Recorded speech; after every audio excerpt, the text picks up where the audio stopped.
He used to just put a wrench, a stick, and a belt on the table and just say choose.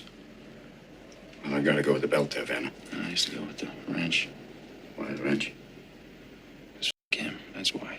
Imagine, if you will, abusive foster parents forcing their victims to choose between being abused by the belt, the stick, or the wrench, with the condition that if the victims reject all of the tools of torture on top of the table, they'll be subjected to the mystery tools of torture under the table, which could be anything: poison, knife, a gun. And because all of the victims have been impacted differently by each of these tools of torture, the voting process stirs up infighting amongst them. Some choose the belt, with the rationale that the belt will only break skin, whereas the stick will break bones, and the wrench will break them, only to be accused of selling out and siding with the abuser by the kids who've been strangled to death by the belt. But those who chose the belt remember having their heads bashed in, death under the wrench, and having their bones broken by the stick. So to them, the belt is progress. So now they feel betrayed by those who would have them return to life under the wrench, or have them all subjected to much worse under the table. Never scrutinize one another's choices without first analyzing one another's options. Stitch this or comment below and tell me: the belt, the stick, or the wrench, or the unknown under the table? What choice should these children make?